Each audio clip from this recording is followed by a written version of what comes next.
Hello बच्चों, नमस्कार। कैसे हैं आप सब लोग? उम्मीद करता हूं कि आप सब लोग अच्छे होंगे, बेहतरीन होंगे, लाजवाब होंगे, एकदम बिंदास होंगे और साथ ही बहुत अच्छे से आप लोग अपनी पढ़ाई को कर रहे होंगे। पर सभी दोस्त बताएंगे कैसे हैं आप सब। कैसी चल रही है दोस्त आप लोगों की पढ़ाई? कैसी चल रही है आप लोगों की पढ़ाई? तो उम्मीद करता हूँ कि एकदम शानदार चल रही होगी, एकदम ज़बरदस्त एकदम बेहतरीन चल रही होगी। तो बच्चे, 2 चैप्टर हम लोगों के हो चुके हैं। नंबर सिस्टम हम लोग बहुत अच्छे से कर चुके हैं। एलसीएम एचसीएफ बहुत अच्छे से कर चुके हैं। कल मैंने आप लोगों को एलसीएम एचसीएफ की पीडीएफ भी दे दी थी। तो उम्मीद है कि वो सारे क्वेश्चंस आप लोगों ने कर लिए होंगे और मुझे नहीं लगता कि अब जो है उस चैप्टर में कोई आप लोगों को दिक्कत आ रही होगी। जब भी आप किसी नई बुक को करते हैं, जब भी आप किसी नए क्वेश्चन को देखते हैं, तो दोस्त दिक्कतें आती हैं, उलझने आती हैं। उन उलझनों से घबराना नहीं है, उन दिक्कतों से घबराना नहीं है। आप लोगों को बस ये सोच के चलना है कि एक बार देख लें, एक बार सॉल्यूशन देख लें या किसी की हेल्प ले लें, लेकिन इसके बाद अगर ये क्वेश्चन कभी फिर आया तो हम लोग से नहीं छूटने वाला। मेरे दोस्त, 80% क्वेश्चंस आप अभी भी कर पा रहे हैं, तो आप ये मान के चलिए कि चैप्टर जो है वो पूरी तरीके से आप लोगों का तैयार है। 20% हमेशा दिक्कतें आती हैं और जब तक दिक्कतें ना आए तब तक आप लोगों ने सही से पढ़ा ही नहीं है, सही से पढ़ाई की ही नहीं है, ना सही से आप लोगों ने टाइम दिया है। ठीक है भाई। आज हम एक ऐसे चैप्टर की शुरुआत करने जा रहे हैं मेरे दोस्त, जिसका नाम होगा ratio and proportion. Ratio and proportion की बात करूं तो मेरे दोस्त, इस पर बेस्ड जो है आप लोग कह सकते हैं कि मैथ के अंदर अगर हर एक चैप्टर में बात करूं तो केवल 2 ही चैप्टर्स ऐसे हैं जिनका सबसे ज्यादा यूज होता है। एक तो है बच्चे रेशियो एंड प्रोपोर्शन, जिसे हम लोग कहते हैं अनुपात समानुपात। ठीक है भैया। हाँ। एक दूसरा है आप लोगों के सामने मेरे दोस्त परसेंटेज, जिसे हम लोग कहते हैं प्रतिशत। ये दोनों ही चैप्टर जो हैं वो सबसे ज्यादा यूज इन चैप्टर्स का हो रहा होता है दूसरे चैप्टर में। ठीक है भाई। बहुत आराम से पढ़ेंगे। कितनी क्लास में खत्म होगा नहीं पता मुझे, लेकिन जब तक चीजें आप लोगों के पकड़ में नहीं आ जाएं तब तक मेरे दोस्त आप लोग जो है वो मैं आगे बढ़ने वाला नहीं हूं। ठीक है। आज जो शुरुआत हम लोग करने जा रहे हैं वो चैप्टर का नाम है ratio and proportion. Ratio and proportion हम लोग पढ़ने वाले हैं। तो अपनी कॉपी में हेडिंग डालिएगा, रेशो एंड प्रोपोर्शन। और सबसे पहले मैं आप लोगों को एक चीज बता दूं मेरे दोस्त, जब तक आप लोग आगे बढ़ेंगे नहीं, जब तक आप लोग आगे बढ़ के खुद से चीजों को नहीं समझेंगे, सीखने की कोशिश करेंगे, तब तक मेरे दोस्त चीजें समझ में नहीं आएंगी। टॉपिक का नाम है अनुपात और समानुपात। टॉपिक का नाम है अनुपात और समानुपात। ये टॉपिक का नाम है हम लोग। अगर मैं आप लोगों के सीजीएल, सीएचएसएल, एमटीएस की बात करूं तो यहाँ से मेरे दोस्त आप लोगों को 1 से 2 क्वेश्चन देखने को मिलेंगे। 1 से 2 क्वेश्चन देखने को मिलेंगे। वहीं दूसरी तरफ मैं सीपीयू की बात करता हूं तो 2 से 3 क्वेश्चन आप लोगों को देखने को मिलेंगे। ये जो क्वेश्चन का वेटेज होता है ये सीपीयू का अंदर होता है, और ये जो क्वेश्चन का वेटेज होता है ये सीजीएल के अंदर आप लोगों को मिलेंगे, सीएचएसएल के अंदर आप लोगों को देखने को मिलेंगे। ठीक है।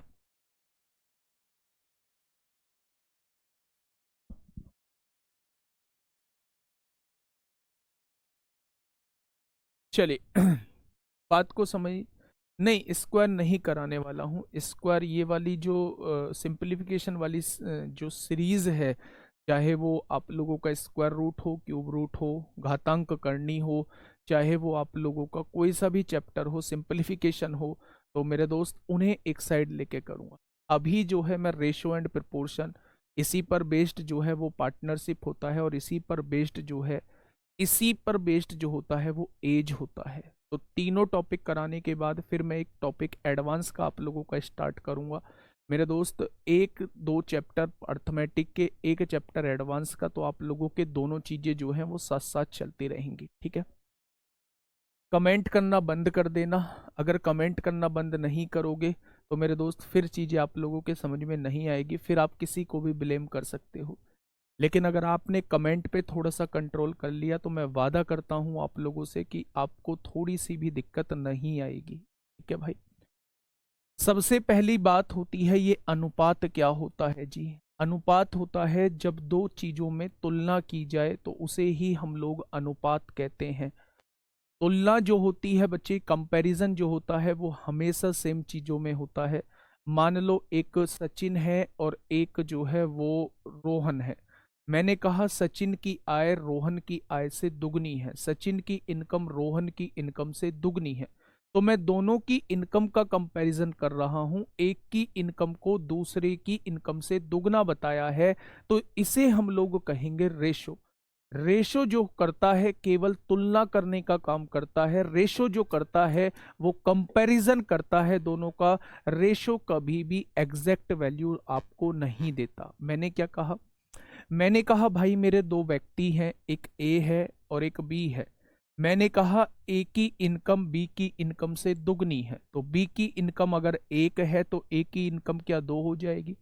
क्या इन्होंने ये एग्जैक्ट वैल्यू बताई है आपको? तो आपने कहा एग्जैक्ट वैल्यू नहीं बताई है, ये केवल तुलना कर रहे हैं कि जितनी भी इसकी इनकम होगी उसका जस्ट डबल जो है वो ए की इनकम हो जाएगी। अगर ये तुलना का काम करता है, दो चीजों में तुलना का काम जो करता है वो अनुपात करता है, तो फिर ये समानुपात क्या है? तो समानुपात जो होता है वो दो रेशो में तुलना का काम करता है। दो रेशो आप लोगों को दिए हुए होंगे, दो रेशो आप लोगों को दिए हुए होंगे, एक रेशो ए अपॉन बी दिया होगा, एक रेशो सी अपॉन डी दिया होगा। अगर दोनों रेशो में तुलना का काम करेगा तो ये क्या कहलाएगा? ये समानुपात कहलाएगा। ये क्या कहलाएगा मेरे दोस्त? ये समानुपात कहलाएगा। तो आपसे कभी भी कोई पूछे अनुपात क्या होता है, तो आप कहना दो चीजों में तुलना करने का काम जो करता है वो अनुपात करता है। दूसरा आपसे पूछेगा समानुपात क्या होता है, प्रोपोर्शन क्या होता है, तो आप कहना दो रेशो में तुलना करने का जो काम करता है वो हमारा प्रोपोर्शन होता है। क्या होता है? वो हमारा प्रोपोर्शन होता है। ठीक है भाई। नेचुरल नंबर जीरो से इनफाइनाइट तक होते हैं, पर आपने बोला था कि जीरो की खोज बाद में हुई, तो नेचुरल नंबर इनफाइनाइट तक कैसे हो? नेचुरल नंबर जीरो से इनफाइनाइट तक कब हो कहा है मैंने कि नेचुरल नंबर्स होते हैं? नेचुरल नंबर्स जो होते हैं वो वन से इनफाइनाइट होते हैं, वन से इनफाइनाइट तक होते हैं। ठीक है भाई, चलिए, बहुत शानदार बहुत शानदार। अब देखिए मेरी बात को थोड़ा सा समझिए, इसमें कुछ टर्म्स आती हैं जिनकी नॉलेज होना आप लोगों के लिए बेहद जरूरी है। वहां से क्वेश्चन आप लोगों के एसएससी में तो नहीं पूछा, पर दूसरे एग्जामों में क्वेश्चंस आपसे पूछा गया है। बच्चे दो चीजें होती हैं, बिल्कुल बेसिक से चीजें बता रहा हूं इसलिए आप लोगों के सामने है, लिख भी रहा हूं। एक तो होता है डायरेक्टली प्रोपोर्शनल, एक तो होता है मेरे दोस्त डायरेक्टली प्रोपोर्शनल जिसे कहते हैं अनुलोम, जिसे कहते हैं अनुलोम, अनुलोम। ठीक है भाई। एक होता है इनवर्सली प्रोपोर्शनल, एक होता है इनवर्सली प्रोपोर्शनल, इनवर्सली प्रोपोर्शनल जिसे कहते हैं प्रतिलोम, जिसे कहते हैं प्रतिलोम। इनवर्सली प्रोपोर्शनल को क्या कहा जाता है? तो आप कहेंगे प्रतिलोम कहा जाता है। इस वर्ड का काफी यूज आएगा इस चैप्टर के अंदर, इसलिए मैं इस वर्ड को पहले ही आप लोगों को ब्रीफ कर देता हूं, बता देता हूं। ध्यान से सुनना। अगर मैं आप लोगों से ये कहता हूं कि दो ऐसी क्वांटिटी जिन पर एक के चेंज होने से वही चेंज दूसरे के अंदर हो जा रहा है, तो उन दोनों में क्या रिलेशन है? उन दोनों में डायरेक्टली प्रोपोर्शनल का रिलेशन है। जैसे अगर मैं आप लोगों से कहूं कि चाल का फॉर्मूला क्या होता है, तो आप कहेंगे चाल का फॉर्मूला होता है दूरी बटे समय। Speed is equal to distance upon time होता है। हम टाइम को थोड़ी देर के लिए फिक्स कर देते हैं, हम टाइम को थोड़ी देर के लिए फिक्स कर देते हैं मेरे दोस्त। तो अगर मैं किसी भी वस्तु की चाल बढ़ाता हूं, मैं किसी भी वस्तु की स्पीड बढ़ाता हूं, तो क्या मेरे द्वारा तय की गई दूरी भी बढ़ जाएगी? मान लो पहले मुझे 1 घंटा बाइक चलानी थी, पहले मैं 30 किलोमीटर प्रति घंटे की गति से चलता था, तो पहले मैं 30 किलोमीटर की दूरी तय करता हूँ। बाद में मैंने अपनी स्पीड को बढ़ा के 50 किलोमीटर प्रति घंटा कर दिया, तो अब मैं 50 किलोमीटर की दूरी तय करूंगा। फिर मैंने अपनी गति को बढ़ा के 70 कर दिया, तो अब मैं 70 किलोमीटर की दूरी तय करूंगा। यानी अगर मैं चाल को बढ़ाऊंगा तो दूरी भी बढ़ेगी, अगर मैं चाल को घटाऊंगा तो दूरी भी घटेगी। तो इन दोनों में रिलेशन कैसा हो गया, एक चीज में जो आपने चेंज किया अन्य में भी वही चेंज हो गया। यानी एक को बढ़ाने से अगर दूसरी बढ़ती है और दूसरी को घटाने से अगर ये घटती है, मतलब सेम इफेक्ट दूसरी वस्तु पर पड़ता है, तो उन्हें कहा जाता है डायरेक्टली प्रोपोर्शनल। देसी भाषा में हम कहेंगे जो सामने सामने लिखी होती हैं उनमें डायरेक्टली प्रोपोर्शनल का रिलेशन होता है, और जो उल्टी तिरछी लिखी होती हैं उनमें इनवर्सली प्रोपोर्शनल का रिलेशन होता है। अगर मैंने चाल बढ़ाई, यहीं पे इनवर्सली प्रोपोर्शनल को समझूं तो चाल बराबर क्या होता है, दूरी बटे समय होता है। चाल बराबर क्या होता है, दूरी बटे समय होता है। तो अगर मैं चाल और समय में रिलेशन आप लोगों से पूछूं कैसा रिलेशन है, तो आप कहेंगे इनवर्सली प्रोपोर्शनल का रिलेशन है। मैंने अगर चाल को बढ़ाया तो मुझे उस दूरी को तय करने में समय कम लगेगा, और मैंने अगर चाल को घटा दिया तो मुझे उस दूरी को तय करने में समय ज्यादा लगेगा। यानी कि अगर चाल को बढ़ाया है तो समय कम लगेगा, और चाल को घटाया है तो समय ज्यादा लग रहा है। यानी कि उल्टा इफेक्ट आ रहा है। एक चीज को बढ़ाने से दूसरी चीज घट रही है और एक चीज को घटाने से दूसरी चीज बढ़ रही है, तो दोनों में रिलेशन जो हो जाएगा वो इनवर्सली प्रोपोर्शनल का हो जाएगा, उन दोनों में रिलेशन प्रतिलोम का हो जाएगा। इसे कहा जाता है अनुक्रमानुपाती भी बोला जाता है, और इसे व्युत्क्रमानुपाती भी बोला जाता है। याद रखना, इनके नाम में कंफ्यूज मत होना। अनुलोम को अनुक्रमानुपाती भी बोला जाता है, अनुक्रमानुपाती भी बोला जाता है डायरेक्टली प्रोपोर्शनल को, और इसे व्युत्क्रमानुपाती भी बोला जाता है। नाम से ही कन्फर्म हो रहा होगा कि व्युत्क्रम मतलब उल्टा, उल्टा मतलब एक चीज के बढ़ने से दूसरी चीज घटी और एक चीज के घटने से दूसरी चीज बढ़ी, तो मेरे दोस्त वो व्युत्क्रमानुपाती होगा। दोनों में रिलेशन तिरछे का होता है, दोनों में रिलेशन सामने का होगा तो वो अनुलोम होंगे। ठीक है भाई, चलिए ये दोनों शब्द आप लोगों के समझ में आ गए होंगे, ये दोनों टर्म्स आप लोगों के समझ में बहुत अच्छे से आ गए होंगे। ठीक है भाई, आगे बढ़ते हैं। अगर मैं कुछ और टर्म्स आप लोगों से पूछूं, मैंने पूछा डुप्लीकेट रेशो क्या होता है। मैंने कहा एक रेशो आप लोगों को दिया हुआ है, उसका डुप्लीकेट रेशो क्या बनेगा। डुप्लीकेट रेशो को हिंदी में कहा जाता है वर्गानुपात। क्या होगा, डुप्लीकेट रेशो को हिंदी में कहा जाता है वर्गानुपात। क्या होगा, ध्यान से सुनना, नाम से ही कंफर्म है, नाम से ही चीजें समझ में आ रही है मेरे दोस्त। हाँ, इनवर्सली प्रोपोर्शनल नहीं बुझाया सर जी, बुझाया ये है बेटा, अगर एक चीज को बढ़ाने से अगर दूसरी चीज घटती है और एक चीज को घटाने से अगर दूसरी चीज बढ़ती है, तो मेरे दोस्त वो उल्टा रिलेशन होता है, यानी वो इनवर्सली प्रोपोर्शनल होता है। एग्जाम्पल के लिए आपको समझो, पहले आपको यहां से दिल्ली जाना था, आपने गति जो है वो 30 किलोमीटर प्रति घंटे की करी, तो आपको 1 घंटा लगा। फिर आपने अपनी गति को बढ़ा के 50 किलोमीटर प्रति घंटा कर दी, तो आपको समय अब कम लगेगा, 45 मिनट का समय लगेगा। आपने अपनी गति को और बढ़ा के 80 कर दिया, अब आपको आधा घंटा लगेगा। तो जैसे जैसे आप स्पीड बढ़ाते जा रहे हैं दूसरी तरफ, वैसे वैसे समय कम होता जा रहा है। यानी कि एक चीज के बढ़ने से अगर दूसरी चीज घट रही है, तो उन दोनों में जो रिलेशन होगा वो इनवर्सली प्रोपोर्शनल का होगा, वो व्युत्क्रमानुपाती का होगा। ठीक है भाई, मैंने आपके सामने लिखा है मेरे दोस्त, मेरे साथी, डुप्लीकेट रेशो क्या होता है। मान लो एक रेशो आप लोगों के सामने दिया हुआ है, वो रेशो दिया हुआ था 2/5। एक रेशो आप लोगों के सामने दिया हुआ है 2/5। अगर उसने आप लोगों से ये कहा, अगर उसने आप लोगों से ये कहा कि भाई साहब इसका डुप्लीकेट रेशो क्या होगा, इसका वर्गानुपात क्या होगा, तो आप कहेंगे जी डुप्लीकेट मतलब वर्गा, वर्ग मतलब इसका वर्ग करना पड़ेगा। यानी जब आप दिए गए रेशो का वर्ग कर दोगे तो वो उसका डुप्लीकेट रेशो आ जाएगा, वो उसका डुप्लीकेट रेशो आ जाएगा।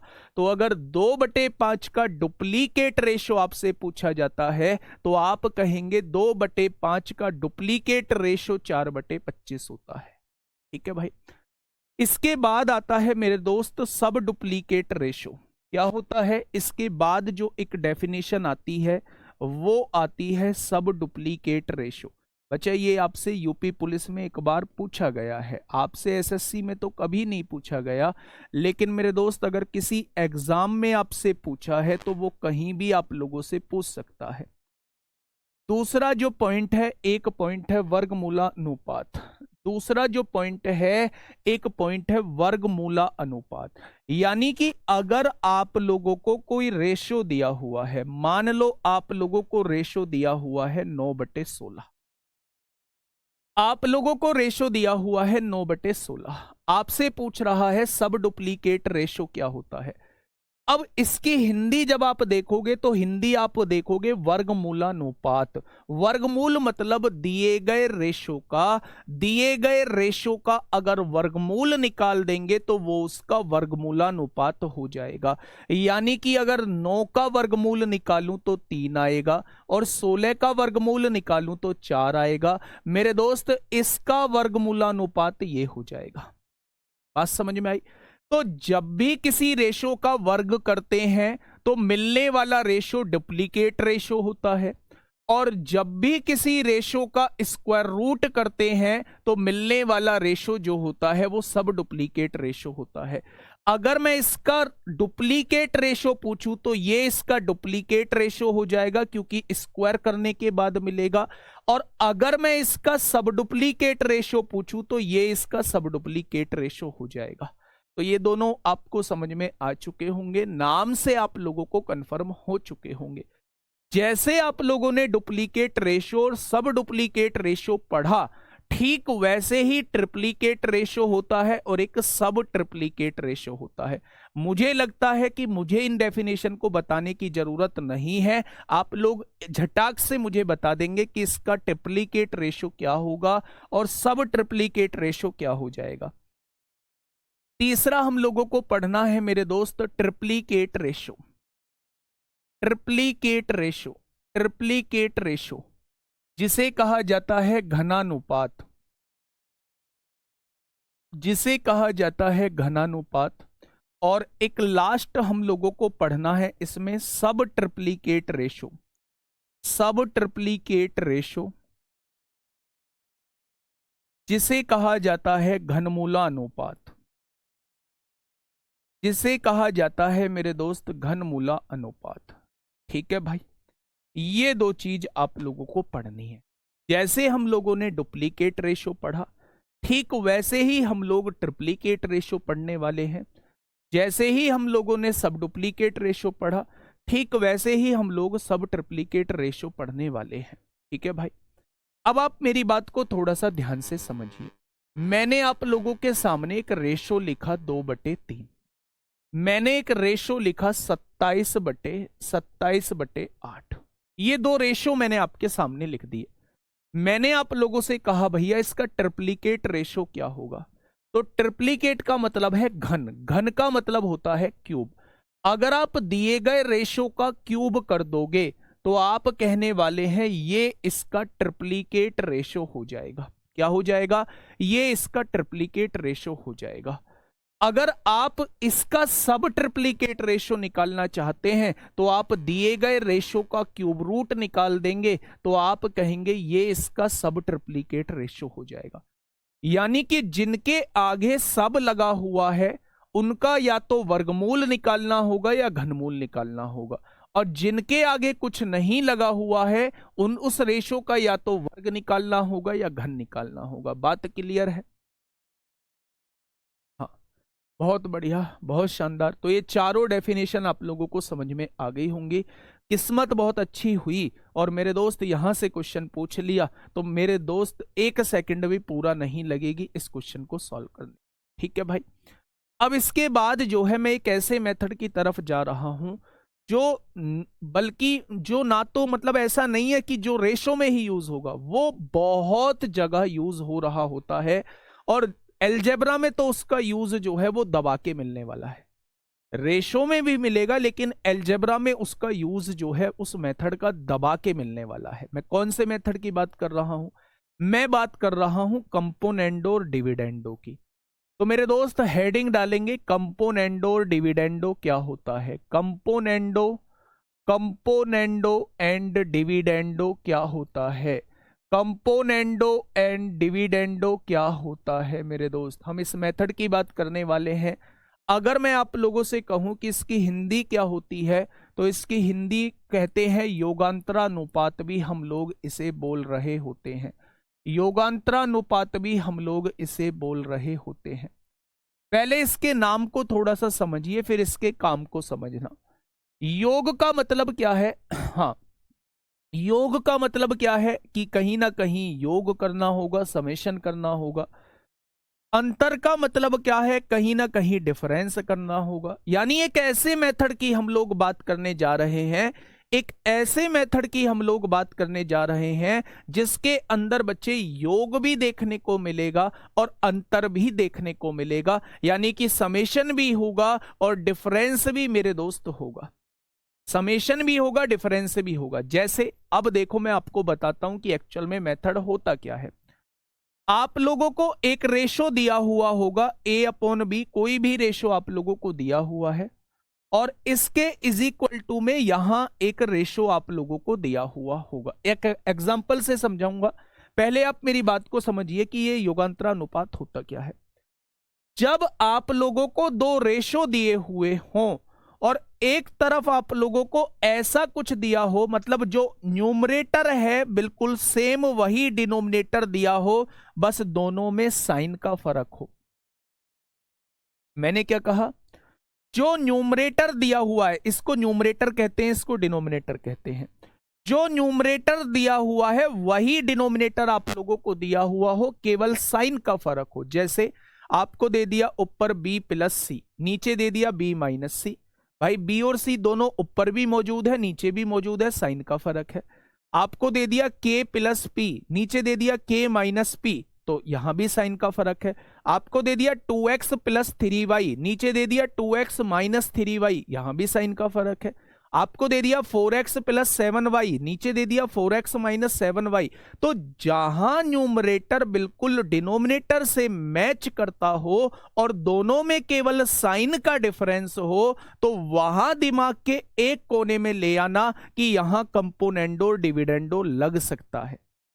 यहां कौन सा मेथड लग सकता है? यहां योगांतरानुपात लग सकता है। अब ये योगांतरानुपात होता क्या है, ये कंपोनेंडो डिविडेंडो होता क्या है? तो मेरी बात को थोड़ा सा गौर से सुनना मेरे दोस्त।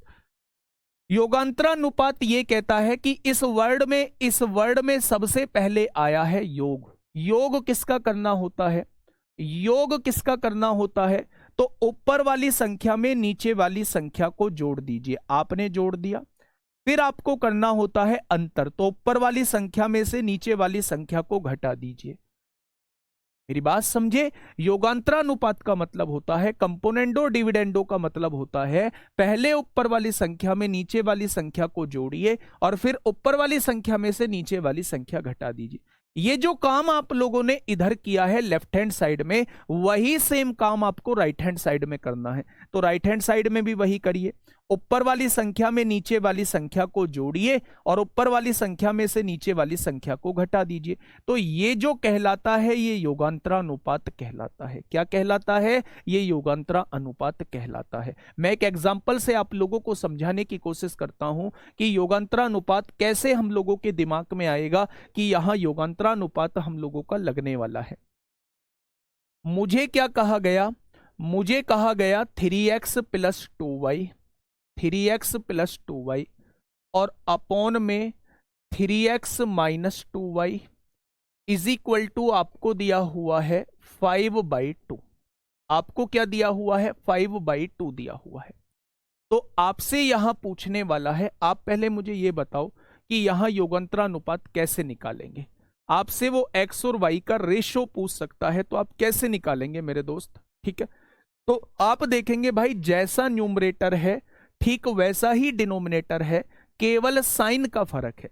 एक तो मेथड ये होता है कि क्रॉस मल्टीप्लाई कर दो, 2 की मल्टीप्लाई इसमें कर दो, 5 की मल्टीप्लाई इसमें कर दो और फिर वहां से x और y को सॉल्व कर लो। एक जो है मेरे दोस्त, देखो मैं एक पहला मेथड बता देता हूं, आप कैसे करोगे। जनरल मेथड, 2 की गुणा 3 में करोगे 6x होगा, 2 की गुणा 2 में करोगे 4y हो जाएगा, इज इक्वल टू 5 की गुणा 3 में करोगे 15x होगा और 5 की गुणा 2 में करोगे 10y हो जाएगा। हो जाएगा क्या? ये 10y इधर आएगा, 10y और 4y 14y हो जाएगा। और यहां देखेंगे 15 में से 6 जाएगा, 9x हो जाएगा। यहां से अगर मैं y अपॉन x निकालूंगा तो ये कितना आ जाएगा, 9/14 आ जाएगा। यानी दोनों का रेशो जो है वो 9/14 आ जाएगा। y अपॉन x की वैल्यू कितनी आ जाएगी, तो आप कहने वाले हैं 9/14 निकल के आ जाएगी। ये बात समझ में आ गई क्या? देखिए ध्यान से, 2 की गुणा 3 में करी 6x हो गया, 2 की गुणा 2 में करी 4y हो गया, 5 की गुणा 3 में करी 15x हो गया, माइनस 5 दूनी 10y, 6x इधर आएगा, 15 में से 6 जाएगा, 9x बचेगा। ये -10 है, उधर जाके +10 हो जाएगा, 10 और 4 14 हो जाएगा। तो y अपॉन x की वैल्यू 9/14 आ जाएगी। क्या ये बात समझ में आ गई क्या?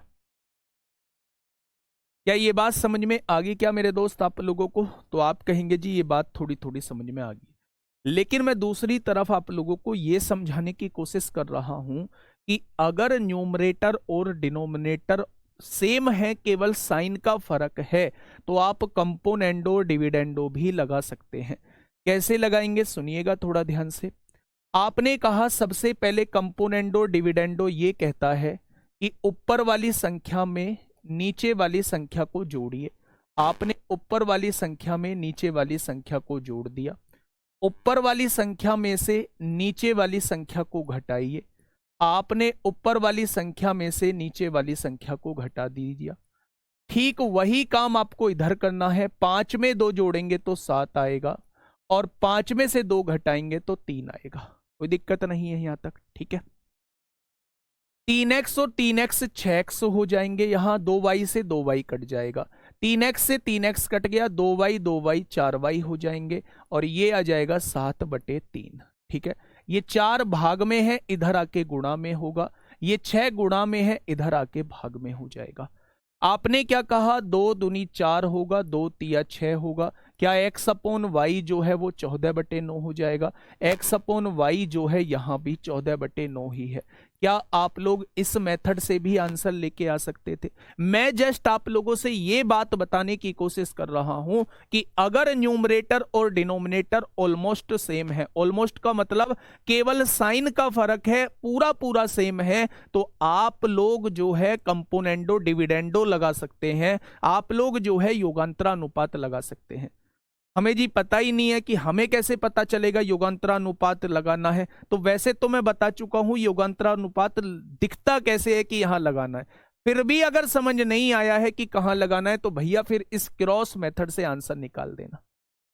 ठीक है, योगांतरानुपात जो होता है जस्ट क्वेश्चन के लैंग्वेज, क्वेश्चन को छोटा करने का काम करता है। निरंजन कुमार सर मैं आज बैच लिया है, कहां से पढ़ूं सर? बैच यहां से लिया है तो भैया कहीं और जाके थोड़ी ना पढ़ेगा मेरे दोस्त, यहीं से पढ़ना पड़ेगा। अगर ये सवाल है कि कहां से शुरुआत करूं तो भैया रेशो आज बिल्कुल ठीक टाइम पे बैच लिया है। पीछे के जो चैप्टर हो चुके हैं उन्हें छोड़ दो, रेशो से अपना कार्यक्रम जोड़ दो। ठीक है, अब कह रहे हैं जी ऊपर माइनस हो तो भी वही काम कर रहा है बेटा। ऊपर माइनस प्लस से अंतर नहीं आएगा।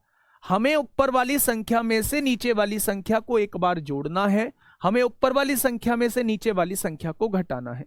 जो काम आपने लेफ्ट हैंड साइड किया है वही काम आपको राइट हैंड साइड करना है।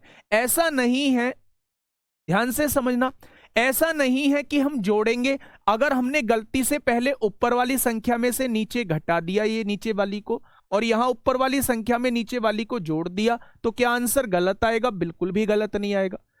जो काम आपने इधर किया है, आपने अगर ऊपर वाली संख्या में नीचे वाली संख्या को पहले जोड़ा है तो इधर भी आपको जोड़ के ही लिखना पड़ेगा। अगर आपने ऊपर वाली संख्या में से नीचे वाली संख्या को पहले घटाया है तो राइट हैंड साइड में भी घटा के ही पहले लिखना पड़ेगा। ठीक है, एक बार इसे अपनी कॉपी में छाप दो। डिनोमिनेटर बड़ा हो, डिनोमिनेटर छोटा हो, न्यूमरेटर बड़ा हो, न्यूमरेटर छोटा हो, कोई फर्क नहीं पड़ता। जो मन में आए एक बार सॉल्व करके देख लो, आंसर सबसे सेम आएगा। ठीक है, तो एक बार इसे अपनी कॉपी में लिख देंगे। ये होता है कंपोनेंडो डिविडेंडो, ये होता है युगांतरा अनुपात। ऊपर वाली संख्या में नीचे वाली को जोड़ दिया, ऊपर वाली संख्या में से नीचे वाली को घटा दिया, ऊपर वाली संख्या में नीचे वाले को जोड़ दिया, ऊपर वाली संख्या में से नीचे वाले को घटा दिया। ठीक है, बात समझ में आई क्या? बहुत शानदार, बहुत शानदार भाई। 7/3 कहां से आया है? कौन सा 7/3 भाई? 7/3 ऐसे आया है, ऊपर वाली संख्या में नीचे वाली संख्या जोड़ो, 5 में 2 जोड़ोगे तो 7 आएगा। ऊपर वाली संख्या में से नीचे वाली संख्या घटाओ, 5 में से 2 घटाओगे 3 आएगा। ठीक है, आगे आइए मेरे दोस्त। ये कुछ बातें मैंने बताई हैं आप लोगों को। सबसे पहले ये आप लोगों को बता चुका हूं कि ये रेशो क्या होता है, सब डुप्लीकेट। यहां से मैंने जो है वो चीजों को समझाना आप लोगों को चालू किया था। ठीक है, तो ये सबसे पहले रेशो बताया है, ये प्रोपोर्शन बताया है। उसके बाद अनुक्रमानुपाती, व्युत्क्रमानुपाती क्या होते हैं। उसके बाद डुप्लीकेट रेशो, सब डुप्लीकेट रेशो। उसके बाद ट्रिप्लीकेट रेशो, सब ट्रिप्लीकेट रेशो। और उसके बाद जो मैंने आप लोगों को पढ़ाया है वो कंपोनेंडो डिविडेंडो लगाना बताया है। मेरे दोस्त, कंपोनेंडो डिविडेंडो की पहचान होती है जब न्यूमरेटर और डिनोमिनेटर एक जैसे होते हैं और उनमें केवल साइन का फर्क होता है, तब हम लोग कहते हैं कि यहाँ कंपोनेंडो डिविडेंडो लग सकता है। अगर आप लोग नहीं लगा पा रहे हैं तो क्रॉस मेथड से भी आप लोग लगा सकते हैं। ठीक है, बहुत बढ़िया, बहुत शानदार। अब मेरे दोस्त, अब हम चलते हैं आगे की तरफ। रेशो हम लोग कैसे निकालते हैं, रेशो हम लोग कैसे निकाल रहे होते हैं, थोड़ा उस पर हम लोग बात कर लें। रेशो प्रोपोर्शन थोड़ा सा बाद में पढ़ेंगे, अभी हम रेशो पढ़ने वाले हैं। देखिए भाई, आप लोगों को पहले से भी बहुत सारे मेथड आते होंगे रेशो को निकालने के, लेकिन मैं जो मेथड बता रहा हूं वो मुझे लगता है कि बहुत हर जगह काम करेगा। अगर आपके पास और भी कोई मेथड है कि भाई इससे जल्दी क्वेश्चन का आंसर आ जाएगा, तो आप उसका भी यूज कर सकते हैं। ठीक है, ध्यान से समझिए मेरे दोस्त। मैंने आपसे कहा कि आपको दो चीजों में तुलना दी हुई है। एक रेशो दिया हुआ है जिसकी वैल्यू है 2/3, एक रेशो दिया हुआ है B/C जो है, एक रेशो दिया हुआ है जिसकी वैल्यू है 4/5। एक रेशो 2/3 है, एक रेशो 4/5 है। और आपसे पूछ लिया जी A/B/C कितना होगा। इन तीनों का रेशो आपसे पूछ लिया। मैं कुछ तरीके आप लोगों को बताऊंगा, मैं कॉन्सेप्ट आप लोगों को बताने की कोशिश करूंगा, उसमें थोड़ा सा आप ध्यान से समझना। मैं फिर से कह रहा हूं भाई, कमेंट पे ध्यान मत दो मेरे साथी, मैं एक एक चीज दिमाग में डाल दूंगा। रेशो एक भी क्वेश्चन नहीं होगा, किसी भी किताब का नहीं होगा जो आपसे होना। ठीक है, समझिए। आपने थोड़ी देर के लिए समझा जी ए की वैल्यू जो है वो 2 दी हुई है, बी की वैल्यू जो है वो 3 आप लोगों को दी हुई है। आपकी ये बात समझ में आ गई। लेकिन जब आप इधर आए तो आपने बी की वैल्यू को 4 पाया और सी की वैल्यू को 5 पाया। आप यहीं पे थोड़ा सा कंफ्यूज हो गए। आपने देखा कि यहां तो बी नाम का व्यक्ति जो था वो 3 वैल्यू लिए हुए था और यहां जो बी नाम का व्यक्ति है वो 4 वैल्यू लिए हुए है। क्या ऐसा पॉसिबल है कि व्यक्ति एक ही हो, उनकी वैल्यू अलग अलग हो? तो आपने कहा जी ऐसा तो पॉसिबल नहीं है। जब सेम नाम का व्यक्ति है तो उसकी वैल्यू भी हर जगह सेम ही होनी चाहिए। आपने सबसे पहले क्या ठाना? आपने ठाना जी मुझे इन दोनों वैल्यू को सेम करना है। रेशो के अंदर किसी भी कॉमन नंबर से मल्टीप्लाई करो, रेशो के अंदर किसी भी कॉमन नंबर से डिवाइड करो, पूरे रेशो पे कोई फर्क नहीं पड़ता। पूरे रेशो पे कोई फर्क नहीं पड़ता है। आपने कहा मेरे साथी, मेरी बात को थोड़ा सा समझिएगा, आपने कहा मेरे साथी कि भैया 3 और 4 को मुझे सेम करना है, तो 3 और 4 का एलसीएम मुझे बताइए। तो आपने कहा जी 3 और 4 का एलसीएम आएगा 12। तो मेरे दोस्त दोनों वैल्यूज को 12 बना लीजिए आप। 12 कैसे बनाओगे? आपने कहा जी इसमें 4 की गुणा कर दो, आपने कहा जी इसमें 3 की गुणा कर दो, तो यहां भी 12 बन गया, यहां भी 12 बन गया। रेशो के अंदर कंडीशन ये कहती है अगर कुछ इसके किसी एक एलिमेंट के साथ गुणा की गई है तो दूसरे एलिमेंट के साथ भी वही गुणा हो जाएगी। यहां 4 की गुणा हुई है तो मेरे दोस्त यहां भी 4 की गुणा हो जाएगी, यहां 3 की गुणा हुई है तो यहां भी 3 की गुणा हो जाएगी। होगी क्या? अब आप देखोगे यहां b की वैल्यू 12 है और यहां भी b की वैल्यू 12 है, तो क्या दोनों जगह b की वैल्यू सेम हो चुकी है? जब दोनों जगह b की वैल्यू सेम हो चुकी है तो आप डायरेक्टली ABC का रेशियो निकाल सकते हैं। a की वैल्यू कितनी आएगी? 8 आ जाएगी, b की वैल्यू कितनी आएगी? 12 आ जाएगी, और c की वैल्यू कितनी आएगी? 15 आ जाएगी। तो ABC का रेशियो कितना आ जाएगा? तो आप कहेंगे 8, 12 और 15 आ जाएगा। क्या हर बार हमें ऐसे ही बराबर करना होगा? तो मेरे दोस्त ठीक है, जब 2 रेशो दिए हुए होते हैं तो काम चल जाता है, हम बराबर करने से निकाल लेते हैं। लेकिन मेरे दोस्त अगर 2 से ज्यादा रेशो दिए हुए हैं तो बराबर करने में हमें दिक्कत आ जाती है। हम एक को बराबर कर देते हैं तो दूसरा बराबर नहीं होता, फिर दूसरे को बराबर करते हैं तो तीसरा बराबर नहीं होता है, तो वहां थोड़ा सा हमें जो है वो दिक्कत आ जाती है। अब हम ऐसा क्या करें कि हर एक ऐसा मेथड जो हर जगह लग जाए, तो मेरे दोस्त मेरे भाषा में उसे कहते हैं पड़ोसी मेथड। ठीक है, मेरी भाषा में उसे कहते हैं पड़ोसी मेथड। ये तो मैंने आपको कॉन्सेप्ट इसका समझा दिया। अब इस क्वेश्चन को करने का तरीका क्या होता है? मैंने लिख लिया बेटा मुझे ABC का रेशो निकालना है, A, B और C का रेशो मुझे निकालना है। मैंने सबसे पहले A और B का रेशो देखा तो आपने कहा 2, 3 दिया हुआ है, मैंने A, B का रेशो लिख दिया, 2, 3 दिया हुआ है। फिर मैंने B और C का रेशो आपसे पूछा तो वो रेशो जो है वो मुझे 4 और 5 आप लोगों को दिया हुआ है। भाई वो आप लोग जो है वो आप लोग सीखना, वो आप लोग रटना कि Z बना लो, Y बना लो, इसकी वहां गुणा कर दो, उसकी वहां गुणा कर दो, क्रॉस में गुणा करते हुए आंसर ले आओ, वो रटने का काम आपका है। जहां देखो यूट्यूब पे बहुत मेथड पड़े हैं ऐसे कि 1 सेकंड में निकालें रेशो, 2 सेकंड में निकालें रेशो, तो वो चीज आप लोग देख लेना कहाँ कौन सी चीज रटनी है। ठीक है, आपसे आपने कहा है A रेशो B जो दिया हुआ है वो कितना दिया हुआ है, तो आपने कहा 2, 3 दिया हुआ है। B रेशो C कितना दिया हुआ है, तो आपने कहा 4, 5 दिया। एक ये जगह खाली है, एक ये जगह खाली है। हमेशा खाली जगह जो भरी जाएंगी वो पड़ोसी ही उसका मतलब घेरेगा उस जगह को, उस पर कब्जा जो लेगा वो पड़ोसी का होगा। इसका पड़ोसी कौन है? इसका पड़ोसी है मेरे दोस्त ये, उसी की लाइन वाला उसका पड़ोसी होगा, तो यहाँ 3 का कब्जा हो जाएगा। अगर मैं आपसे कहूं कि इसका पड़ोसी कौन है, तो इसका पड़ोसी है ये, यहाँ 4 का कब्जा हो जाएगा। अगर मैं आपसे पूछूं कि A की वैल्यू कितनी है, तो 8 होगी, B की वैल्यू कितनी है, तो 12 होगी, और C की वैल्यू कितनी है, तो 15 होगी, तो ABC की वैल्यू कितनी हो जाएगी? 8, 12, 15 हो जाएगी।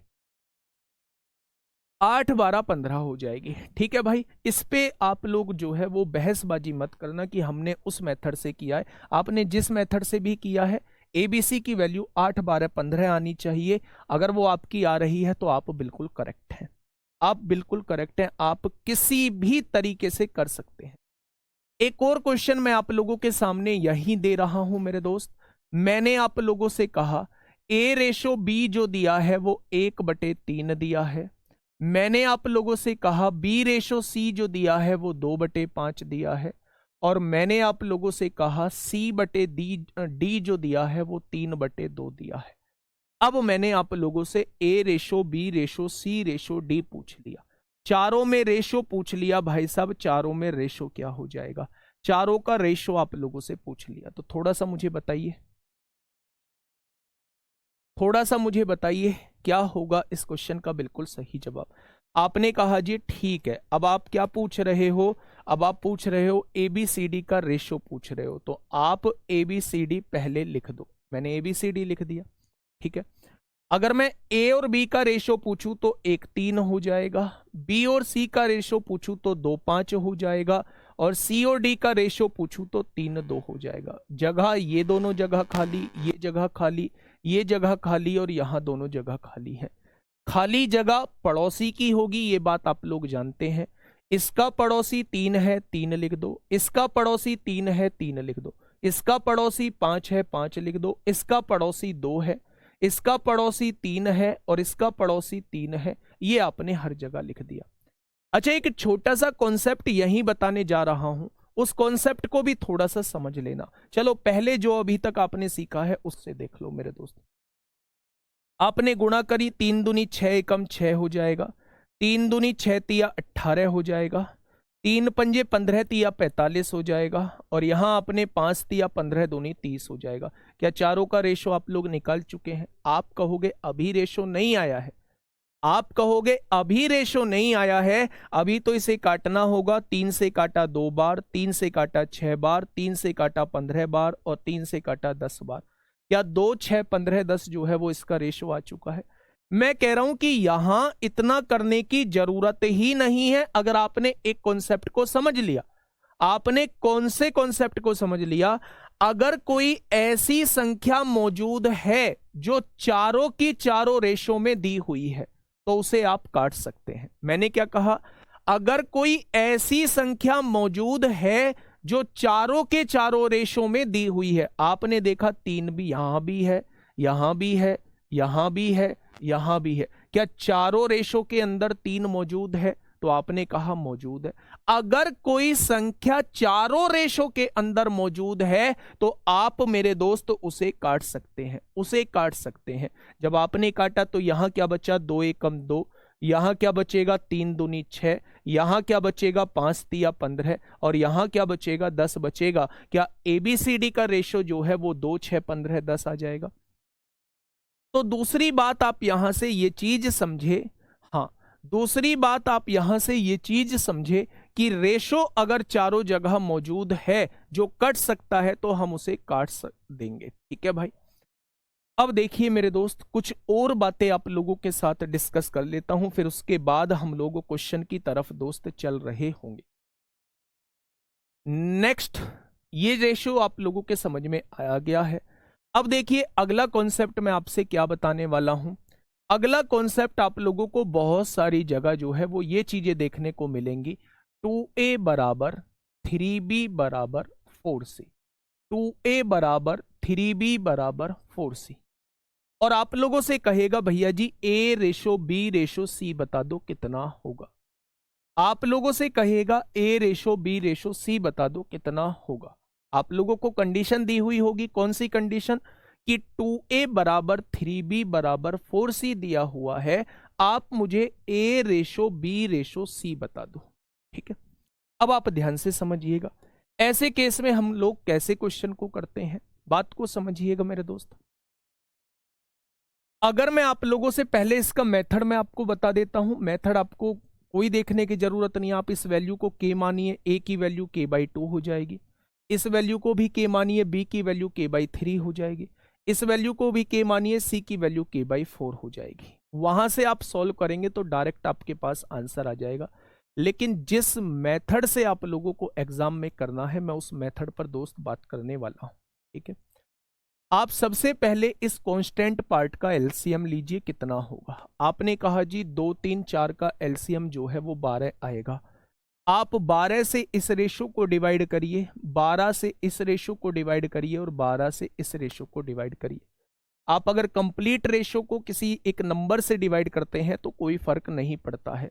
आपने 2 से काटा 6 बार कटा, आपने 3 से काटा 4 बार कटा, आपने 4 से काटा 3 बार कटा। कट गया क्या बेटा? a के नीचे a की वैल्यू होती है, b के नीचे b की वैल्यू होती है, और c के नीचे c की वैल्यू होती है। ये 3 हो जाएगा। तो ABC का रेशो कितना आएगा? 6, 4, 3 आ जाएगा। बहुत सारी जगह आप लोगों को बताया जाएगा और मैं भी बताऊंगा दोस्त, क्योंकि उसे बताने में कुछ नहीं है, आसान चीजें बन जाती हैं। अगर ये क्वेश्चन आप लोगों को दिया हुआ है और आप लोगों से a ratio b ratio c आप लोगों से पूछा गया है, तो जब मैं a की वैल्यू पूछ रहा होता हूं तो a को छिपा लो, b और c की गुणा कर दो, 4 और 3 की गुणा करेंगे 12 आएगा। जब मैं b की वैल्यू निकाल रहा होता हूं तो b को छुपा लो, a और c की गुणा कर दो, 8 आएगा। जब मैं c की वैल्यू निकाल रहा होता हूं तो c को छिपा लो, a और b की गुणा कर दो, 3 दूनी 6 आएगा। जब आप काटोगे तो 2 छिक्का 12, 2 चौक 8, 2 तिया 6 हो जाएगा। क्या यहां से भी 6, 4, 3 आंसर निकाल देंगे? क्या यहां से भी 6, 4, 3 आंसर निकाल देंगे? तो आप कहेंगे जी यहां से भी 6, 4, 3 आ जाएगा। तो अगर इस टाइप से आप लोगों को कंडीशन दी हुई है तो इस टाइप को रेशो निकालने का तरीका इस टाइप से ये होता है मेरे दोस्त। अच्छा ये बताइए, अगर आप लोगों को कहीं रेशो ये दिया हुआ है 1/2, यहाँ 2/3 और यहाँ 6/9 नहीं, यहाँ लिखेंगे 5/6। अब इसका रेशो क्या बन जाएगा? ये तो पहले से ही रेशो में दिया हुआ है। रेशो में दिया हुआ है तो ये फ्रैक्शन, सबसे पहले आपको फ्रैक्शन से रेशो हटाना पड़ेगा। ये जो आपको भिन्न के रूप में रेशो दिया हुआ है इसे सीधा इंटीजर के फॉर्म में आपको रेशो लाना होगा। कैसे लाएंगे आप मुझे ये बताइए। 2, 3, 6 का एलसीएम कितना होता है? 2, 3, 6 का, तो आप कहेंगे 2, 3, 6 का एलसीएम 6 हो जाएगा। तो मेरे दोस्त आप जो है वो 6 की गुणा पूरे के पूरे रेशो में कर दीजिए। पूरे के पूरे रेशो में अगर सेम नंबर की गुणा करते हैं तो रेशो में कोई परिवर्तन नहीं आता, रेशो में कोई परिवर्तन नहीं आता। तो यहां से देखेंगे 2 से काटेंगे 3 बार, 3 से काटेंगे 2 बार, 6 से काटेंगे 6, तो 3 रेशो 2 दूनी 4 हो जाएगा और यहां जो बचने वाला है ये 5 बचने वाला है। तो मेरे दोस्त जो मतलब इस रेशो का था वही मतलब इस रेशो का हो जाएगा। तो कभी भी भिन्न में रेशो को सॉल्व ना करें, उसे इंटीजर की फॉर्म में कन्वर्ट कर लें। इंटीजर की फॉर्म में कन्वर्ट कैसे होगा कि उसके डिनोमिनेटर का एलसीएम निकाल के तीनों की तीनों वैल्यूज में एलसीएम की गुणा कर दो, आपके सामने ऐसी वैल्यूज आ जाएंगी जिनसे भिन्न हटके इंटीजर की फॉर्म में आ जाएंगी। ठीक है भाई, तो इस वाले रेशो का ये दोनों रेशो सेम है, ये दोनों रेशो बिल्कुल सेम है मेरे दोस्त। ये भिन्न में रेशो दिया हुआ है, यहां आप लोगों को नंबर के फॉर्म में रेशो दिया हुआ है। ठीक है, ये बात समझ में आ गई क्या? इतने कॉन्सेप्ट आपको समझ में आ गए? ये बिल्कुल बेसिक बातें आप लोगों को मैंने बताई हैं जो आप लोगों को मेरे साथ ही पता होनी चाहिए। मैं एक बार सारी चीजें रिकॉल करा के फिर आपको क्वेश्चन की तरफ लेके आ रहा हूं। ठीक है, सबसे पहले हम लोगों का टॉपिक था रेशो एंड प्रोपोर्शन। रेशो हमेशा 2 चीजों में तुलना का काम करता है, 2 चीजों में हो, 3 चीजों में हो, 4 चीजों में हो, 5 चीजों में हो, ये केवल कंपैरिजन का काम करता है, ये एग्जैक्ट वैल्यू कभी भी नहीं देता। उसके बाद आता है प्रोपोर्शन। प्रोपोर्शन हमेशा रेशो की तुलना करता है, रेशो की तुलना करता है। A/B बराबर C/D, ये प्रोपोर्शन हो जाएगा। ठीक है भाई, हम सबसे पहले हम लोगों ने डेफिनेशन पढ़ी कि डायरेक्टली प्रोपोर्शनल क्या होता है, इनवर्सली प्रोपोर्शनल क्यों होता है। रेशो देखो, डायरेक्टली प्रोपोर्शनल जिसका सेम इफेक्ट आता है, मतलब एक चीज के बढ़ने से दूसरी चीज भी बढ़ती है, एक चीज के घटने से दूसरी चीज भी घटती है, तो वहां जो होता है वो डायरेक्टली प्रोपोर्शनल का नियम होता है। दूसरी भाषा में हम ये कह सकते हैं आमने सामने जो चीजें लिखी रहती हैं उनमें अनुलोम अनुक्रमानुपाती का रिलेशन होता है। अगर व्युत्क्रमानुपाती का रिलेशन पूछा जाए, इनवर्सली प्रोपोर्शनल का रिलेशन पूछा जाए, तो जो उल्टी तिरछी चीजें लिखी होती हैं उनमें व्युत्क्रमानुपाती का रिलेशन होता है। मतलब उनका क्या होता है, अगर एक चीज के बढ़ने से दूसरी चीज घट रही है और एक चीज के घटने से दूसरी चीज बढ़ रही है तो उनमें व्युत्क्रमानुपाती का रिलेशन होता है, यानी उनमें उल्टा रिलेशन होता है। ठीक है भाई, उसके बाद हमने कुछ डेफिनेशंस पढ़ी। डुप्लीकेट रेशो क्या होता है, किसी भी रेशो का वर्ग कर देंगे वो उसका डुप्लीकेट रेशो बन जाएगा। सब डुप्लीकेट रेशो क्या होता है, किसी भी रेशो का वर्गमूल कर देंगे, स्क्वायर रूट कर देंगे तो वो उसका सब डुप्लीकेट रेशो हो जाएगा। ट्रिप्लीकेट रेशो क्या होता है, किसी भी रेशो का क्यूब कर देंगे वो उसका ट्रिप्लीकेट रेशो हो जाएगा, और किसी भी रेशो का क्यूब रूट कर देंगे तो उसका सब ट्रिप्लीकेट रेशो हो जाएगा। ये बात समझ में आ गई। उसके बाद हम लोगों ने कंपोनेंडो डिविडेंडो पढ़ा। कंपोनेंडो डिविडेंडो में मैंने आपको बताया कि अगर न्यूमरेटर और डिनोमिनेटर हमारे सेम है, केवल साइन का फर्क है, तो हमें अपने दिमाग के कोने में इस कॉन्सेप्ट को लेके आना चाहिए कि यहां कंपोनेंडो डिविडेंडो लग सकता है, यानी कि योगांतरा अनुपात जो है वो लग सकता है। योगांतरा अनुपात ये कहता है पहले ऊपर वाली संख्या में न्यूमरेटर में डिनोमिनेटर को जोड़ के लिख दो, फिर नीचे जो है वो न्यूमरेटर में से डिनोमिनेटर को घटा के लिख दो। सेम काम आप लोगों को राइट हैंड साइड करना है, आपके पास रेशो निकल के आ जाएगा। फिर हम लोगों ने देखा कि अगर 2 रेशो आप लोगों के पास दिए हुए हैं तो एक कॉमन रेशो कैसे पूछ सकता है, ABC का रेशो पूछ सकता है। अगर आप लोगों को कभी इस तरीके से दिए हुए हैं 2A बराबर 3B बराबर 4C, इस तरीके से दिए हुए हैं और ABC का रेशो पूछता है तो कैसे क्वेश्चन को करना है।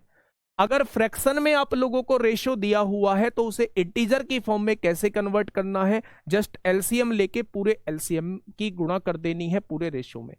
एक बात मैं आप लोगों को बता के आया हूं कि अगर एक सेम नंबर की पूरे रेशो में गुणा करो, चाहे सेम नंबर से पूरे रेशो में भाग करो, आपके रेशो पे कोई फर्क नहीं पड़ने वाला है। चीजें समझ में आई? अब मैं कुछ क्वेश्चंस की तरफ आप लोगों को लेके चल रहा हूं, और ऐसा नहीं है ये क्वेश्चंस आप लोगों से पूछे नहीं गए हैं। ये क्वेश्चन आसान जरूर होते हैं, लेकिन ये क्वेश्चन बार बार छोटे एग्जाम बड़े एग्जाम सबको एग्जामों में दोस्त ये पूछे जा रहे होते हैं। पहला क्वेश्चन आप लोगों के सामने दोस्त ये रहा, सीजीएल 12 जून 2019 में आप लोगों से पूछा है, बताइए।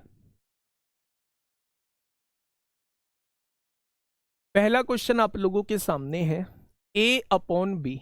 मेरे दोस्त a अपॉन बी कितना दिया हुआ है, 2/5 दिया हुआ है। c अपॉन बी, c अपॉन बी 3/4 है, c अपॉन बी 3/4 दिया हुआ है। ठीक है भाई, ये जगह खाली है, ये जगह खाली है, इस पर कब्जा पड़ोसी का होगा, इस पर कब्जा इस पड़ोसी का होगा। 4 दूनी 8 हो जाएगा, 5 चौक 20 हो जाएगा, 5 तिया 15 हो जाएगा। क्या एबीसी का रेशो 8 20 15 हो जाएगा? और उसने एबीसी का ही रेशो हम लोगों से पूछा है, तो जवाब क्या हो जाएगा, 8 20 15 हो जाएगा। जवाब क्या हो जाएगा मेरे दोस्त, 8 20 15 ही हो जाएगा। ऑप्शन नंबर बी इस क्वेश्चन का बिल्कुल सही जवाब हो जाएगा। रीजनिंग वाले सर डेली देते हैं वर्कशीट, आप भी डेली दीजिए। वर्कशीट मिलती नहीं है क्या मेरी? एक बार मुझे बताना, वर्कशीट मिलती नहीं है क्या?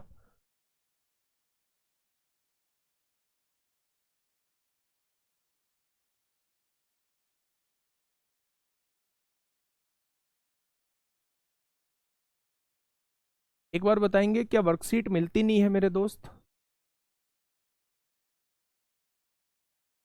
15-15 क्वेश्चन की वर्कशीट मिल रही है या नहीं?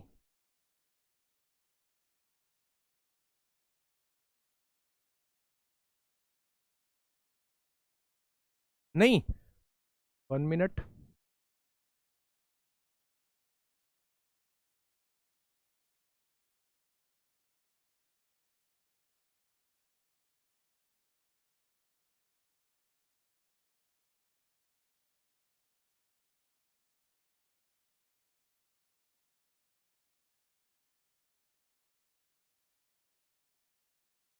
नहीं मिलती है, अब डेली मिलने लगेगी, कोई दिक्कत नहीं आएगी मेरे दोस्त। ठीक है, तो इस क्वेश्चन का जवाब जो है वो 8 20 15 हो जाएगा, है ना। अब देखिए क्वेश्चन नंबर 2 की तरफ हम लोग चलते हैं। क्वेश्चन नंबर 2 एमटीएस में पूछा गया है, 1 सितंबर 2023 में शिफ्ट 4 में पूछा गया है। एमटीएस में पूछा गया है 1 जनवरी 1 सितंबर 2023 में शिफ्ट 4 में। क्या कहा है? उसने कहा है ए और बी का रेशो जो दिया है वो 3-4 दिया हुआ है। ए और बी का रेशो 3-4 दिया है। आगे जो है वो ए और सी का रेशो 9-8 दिया हुआ।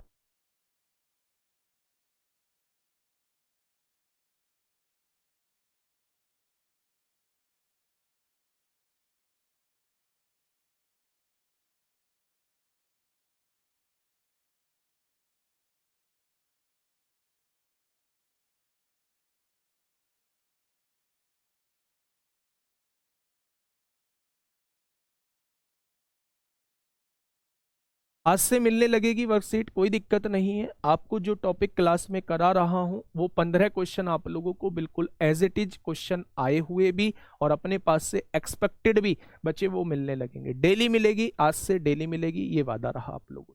ठीक है भाई, चलिए देखिए, देखो ए और बी का रेशो क्या दिया हुआ है, तो आप कहेंगे 3-4 दिया हुआ है। ए और सी, भाई साहब यहां थोड़ा सा चालाकी भरा काम किया उसने। उसने बी और सी नहीं दिया, उसने ए और सी का रेशो दे दिया, यानी ए का सी के साथ दे दिया, तो ए के बराबर में ही सी को लिखना होगा। अगला रेशो अगर बी और सी का देता तो हम बी के बराबर में सी को लिख रहे होते, लेकिन यहां ए और सी का रेशो दिया है तो ए के बराबर में सी को लिखना होगा, उधर सी को नहीं लिखना होगा। तो ए की वैल्यू 9 दी है, सी की वैल्यू 8, ए की वैल्यू 9 और सी की वैल्यू 8। कब्जा तो भैया पड़ोसी ही लेके जाएगा। यहां इसका पड़ोसी कौन, ये होगा, और इसका पड़ोसी कौन, ये हो जाएगा। अब ये बताओ क्या कुछ चीज कट रही है, आप कहेंगे कटेगी। 3 एकम 3 होगा, 3 एकम 3 होगा, और 3 तिया 9 हो जाएगा। क्या 3 हर जगह है उसको हमने काट दिया? क्या 3 हर जगह है उसको हमने काट दिया? तो आपने कहा जी बिल्कुल काट दिया। अब यहां देखिए सी की वैल्यू कितनी बची, 8 बच गई। ए की वैल्यू कितनी बची, 9 बच गई। और बी की वैल्यू कितनी हो गई, 4 तिया 12 हो जाएगी। तो आप लोगों से पूछा क्या है, आप लोगों से पूछा है ए बी सी का रेशो क्या हो जाएगा। तो ए की वैल्यू 9 है, बी की वैल्यू 12 है, और सी की वैल्यू जो है वो 8 हो जाएगी। तो ए बी सी का रेशो जो है वो 9 12 8 हो जाएगा। एबीसी का रेशो क्या हो जाएगा, 9 12 8 हो जाएगा। एबीसी का रेशो जो हो जाएगा वो 9 12 8 हो जाएगा। Option number D is the correct answer. ठीक है भाई, कंफ्यूज मत होना कि कभी तो आप सी को उधर लिख देते हो, कभी आप सी को इधर लिख देते हो। अगर मैं सी को इधर लिख रहा हूंगा तो वो उसकी वजह केवल बी और सी का रेशो की होगी। अगर मैं सी को इधर लिख रहा हूं तो फिर आपको रेशो ए और सी का दिया होगा जो कि यहां दिया हुआ है। ठीक है भाई, तो आंसर क्या हो जाएगा, 9 12 8 इस क्वेश्चन का बिल्कुल सही जवाब हो जाएगा। चलिए आगे बढ़ते हैं, अगले क्वेश्चन की तरफ चलते हैं। ए की वैल्यू 9 है और बी की वैल्यू 12 है और सी की वैल्यू 8 है। आगे बढ़े, चलिए नेक्स्ट क्वेश्चन की तरफ हम लोग चलते हैं मेरे दोस्त। नेक्स्ट क्वेश्चन क्या कहता है, ये देखिए भैया, एक बार इसे कर लीजिए पहले, फटाफट मुझे बताइए क्या होगा इस क्वेश्चन का बिल्कुल सही जवाब। क्वेश्चन ने कहा है एबीसी की वैल्यू, आप लोगों को एबीसी की वैल्यू कितनी दी हुई है, तो आप कहेंगे 4 2 और 9 दी गई है। दी गई है क्या, तो आप कहेंगे बिल्कुल दी गई है। हाँ, बीसीडी की वैल्यू क्या दी गई है, बीसीडी की वैल्यू दी गई है, बी की वैल्यू 28 दी गई है, सी की वैल्यू 36 दी गई है, और डी की वैल्यू जो है वो 21 दी गई है। अब आप लोगों से पूछा क्या है, एबीसीडी की वैल्यू पूछी है। भैया पड़ोसी से एक बार जगह भरना, क्या यहां कब्जा 9 का होगा, यहां कब्जा 28 का होगा। बच्चा कुछ कट सकता है तो काट लेना। आप कहोगे जी हमें तो कुछ लग नहीं रहा कुछ कटेगा, हमें तो कुछ लग नहीं रहा कुछ कटेगा। बच्चे कटेगा क्या, एबीसीडी का रेशो हम लोगों से पूछ रहा है। कॉलम वाइज काटो या रो वाइज काटो, पी और सी की। देखो यहां हम लोगों को एक चीज सेट करनी होगी। अगर एबीसी का रेशो जो है वो आपको 4 2 9 दिया हुआ है, एबीसी का रेशो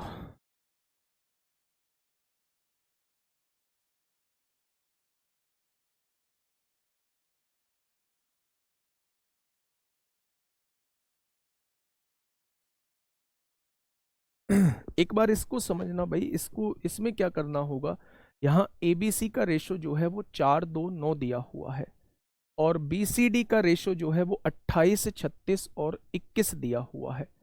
यानी यहाँ बी और सी की वैल्यू 2/9 है, और यहाँ बी और सी की वैल्यू जो है वो 28/36 है, 28/36 है।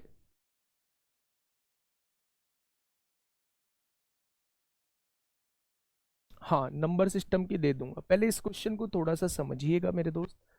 अगर यहां से हम लोग निकालते हैं a अपॉन बी, कितना दिया हुआ है, a अपॉन बी निकालिए यहां से। a अपॉन बी की वैल्यू आएगी 4/2, 4/2 आएगी। ठीक है, अगर मैं यहां से b अपॉन सी की वैल्यू आपसे पूछूं, a अपॉन बी की वैल्यू 4/2 आएगी, और b अपॉन सी की वैल्यू यहां से पूछूं तो ये 2/9 आ जाएगी। कितनी आएगी, ये 2/9 आ जाएगी। ठीक है, इस वाले से अगर मैं यहां से देखूं b अपॉन सी की वैल्यू, यहां से पूछूं b अपॉन सी की वैल्यू, ये आ रही है 28/36, 28/36 आ रही है। ठीक है, और c अपॉन डी की वैल्यू यहां से पूछूं तो ये कितनी आ रही है मेरे दोस्त, 36/21 आप लोगों की आ रही है। ठीक है, अगर यहां से काटापीटी थोड़ी सी करते हैं हम लोग, सी की वैल्यू को हमें सेम करना होगा, वहां सी की वैल्यू को सेम करना होगा। अगर सी की वैल्यू को सेम करेंगे तो बी की वैल्यू उलट जाएगी। भाई ये तो गड़बड़ आ रही है यहाँ तो, है ना, यहाँ तो गड़बड़ आ रही है। अगर मैं यहीं से देखता हूं, ऑप्शन इसके शायद रॉन्ग दिए हुए हैं। ऑप्शन इसके शायद रॉन्ग दिए हुए हैं, एक बार हम देख लेते हैं। एबीसी की वैल्यू जो है वो 4, 2, 9 दी हुई है, और बीसीडी की वैल्यू जो है वो 28 और 36 और 21 आप लोगों को दी हुई। ठीक है, अगर मैं यहां से ये जगह खाली है 9 लिख देता हूं, यहां जगह खाली है 28 लिख देता हूं। अगर मैं रेशो निकालता हूं तो 28 चौक 112 होते हैं, 28 दूनी 56 होते हैं, 36 निम्मा 9 छिक्का 54 को 4 हासिल 5, 9 तिया 27 और 5 32 हो जाएंगे, और 21 निम्मा 189 हो जाएंगे। क्या ये आपके सामने रेशो निकल के आ जाएगा? हाँ जी, क्या ये रेशो निकल के आ जाएगा मेरे दोस्त? एक बार मैं देख लूं, क्या पता कुछ क्वेश्चन में ही दिक्कत हो इसमें। एक सेकंड का बस मुझे टाइम देंगे, मैं एक बार देख लेता हूं कहीं क्वेश्चन में ही तो कोई दिक्कत नहीं है।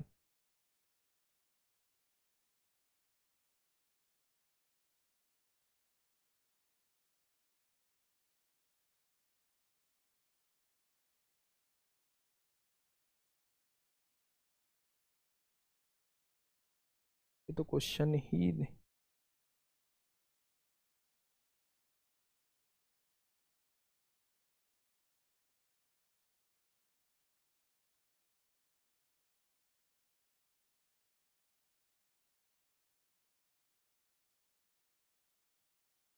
भाई ये देखना पड़ेगा, ये देखना पड़ेगा कि क्या होगा। एक बार भाई बुला देना, एक बार और बुला दो, ठीक है? हाँ? नितिन को ही बुला दो। एक बार ये देखना पड़ेगा मेरे दोस्त कि ये क्वेश्चन में कहीं कोई मिस्टेक तो नहीं है, या ऑप्शन में इसके रॉन्ग होंगे। चलिए नेक्स्ट क्वेश्चन की तरफ हम लोग चल रहे हैं। नेक्स्ट क्वेश्चन इतने आप लोग मुझे बताइए कि क्या होगा इस क्वेश्चन का बिल्कुल सही जवाब। बच्चे ये आपके सामने दिया हुआ है क्वेश्चन नंबर 4। क्वेश्चन नंबर 4 आप लोगों के सामने दिया हुआ है। यहां देखेंगे ए और बी का रेशो दिया हुआ है 1/2, 1/3 दिया हुआ है। पी और सी का रेशो दिया हुआ है 1/4 और 1/7 आप लोगों को दिया हुआ है। आप लोगों से पूछना क्या चाह रहा है? आप लोगों से ए बी सी का रेशो पूछना चाह रहा है। तो सबसे पहले ए और बी का रेशो कैसे निकालेंगे? जब भी इस तरीके से भिन्न में आप लोगों को रेशो दिया हुआ हो, इसकी गुणा इसमें करो, 1 की गुणा 3 में करोगे 3 आएगा, 2 की गुणा 1 में करोगे 2 आएगा। ए और बी का रेशो जो है यहां से 3/2 आ जाएगा। ठीक है, हाँ, ए और बी का आंसर कितना आ जाएगा? 3/2। एक बार इस क्वेश्चन,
देखिए भाई थोड़ा सा ये आंसर इसमें रॉन्ग था, यहां ध्यान से सुनिए, क्वेश्चन रॉन्ग था। ये 4, 2, 9 नहीं था, ये 4, 7, 9 था। यानी कि आप लोगों को क्या दिया हुआ है? एबीसी का रेशो जो दिया हुआ है मेरे दोस्त, वो 4, 7, 9 दिया हुआ है। कितना दिया हुआ है? 4, 7, 9 दिया हुआ है। अगर आप यहां देखेंगे तो बीसीडी का रेशो क्या दिया हुआ है? 28, 36 और 21 दिया हुआ है। बीसीडी का रेशो 28, 36 और 21 दिया हुआ है।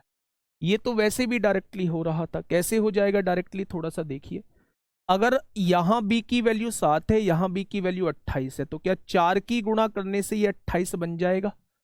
तो 4 की गुणा बेटा फिर सारे में ही करनी होगी, यहां भी 4 की गुणा करनी होगी, यहां भी 4 की गुणा करनी होगी। तो आप देखिए 4 चौक 16 हो जाएगा, 7 चौक 28, यहां भी है 28, यहां भी है, तो बी की वैल्यू 28 हो जाएगी। सी की वैल्यू यहाँ भी 36, यहाँ भी 36, तो सी की वैल्यू 36 हो जाएगी और डी की वैल्यू मेरे दोस्त 21 हो जाएगी। तो अगर हम अब आंसर देखेंगे तो 16, 28, 36, 21 इस क्वेश्चन का बिल्कुल सही जवाब हो जाएगा। तो थोड़ा सा करेक्शन कर लेना मेरे दोस्त, ये 4 2 नहीं था, 4 2 9 नहीं था ऑप्शन में, क्वेश्चन में ये 4 7 9 था। तब आपके क्वेश्चन का जवाब आएगा 16, 28, 36, 21। ठीक है भाई, चलिए नेक्स्ट क्वेश्चन। अच्छा, मैं इस टाइप के क्वेश्चन को आप लोगों को बता रहा था कि आप लोगों को एबीसी निकालना है ना, आपको एबीसी निकालना है। तो सबसे पहले जब भी फ्रैक्शन में दिए हो, इसकी गुणा इसमें करना और इसकी गुणा इसमें करना। तो 3 एकम कितना हो जाएगा, 3 होगा, और 2 एकम कितना हो जाएगा, 2 होगा। तो ए और बी का रेशो जो आएगा वो 3:2 आ जाएगा। ठीक है, अगर यहां देखें b की वैल्यू 1 की गुणा 7 में करना, b की वैल्यू 7 हो जाएगी, और 4 की गुणा 1 में करना तो c की वैल्यू 4 हो जाएगी। ठीक है भाई, अब पड़ोसी से कब्जा करा दो, यहां 2 आ जाएगा, यहां इसका पड़ोसी 7 है, तो 7 तिया 21 होगा, 7 दूनी 14 होगा, और 4 दूनी 8 होगा। तो 21, 14, 8 ऑप्शन नंबर बी इस क्वेश्चन का बिल्कुल सही जवाब हो जाएगा। ठीक है भाई, हाँ, ऑप्शन नंबर कौन सा ठीक हो जाएगा, बी इस क्वेश्चन का बिल्कुल सही जवाब जो है वो हो जाएगा। आगे बढ़े, नेक्स्ट क्वेश्चन की तरफ हम लोग चलते हैं मेरे दोस्त। नेक्स्ट क्वेश्चन क्या हो जाएगा, ये क्वेश्चन आपने कर दिया तो मैं समझूंगा कि हाँ थोड़ी थोड़ी चीजें आप लोगों की दिमाग में आ चुकी हैं और अब आपसे इस टाइप का क्वेश्चन गलत नहीं होगा। इस टाइप का क्वेश्चन जो है आप लोगों से गलत नहीं होगा। फटाफट से इस क्वेश्चन का जवाब दीजिए। मैं बोर्ड की पीडीएफ ही आज आप लोगों को दे दूंगा, है ना, बोर्ड की पीडीएफ ही दे दूंगा भाई, जितने क्वेश्चन हो जाते हैं उतने की बोर्ड पीडीएफ दे देना। ठीक है भाई, टेंशन मत लो, बोर्ड पीडीएफ दे दूंगा। बताइए।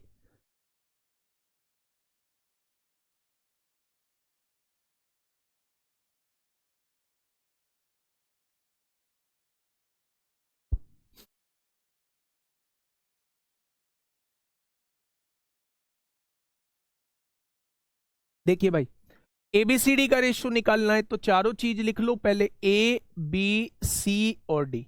ए की वैल्यू कैसे निकालोगे, 8 एकम 8, 3 दूनी 6, 8 एकम 8, 3 दूनी 6, तो रेशो कितना आएगा, 2 चौक 8, 2 तिया 6। तो क्या ए और बी का रेशो 4 3 आ जाएगा, तो बहुत बढ़िया।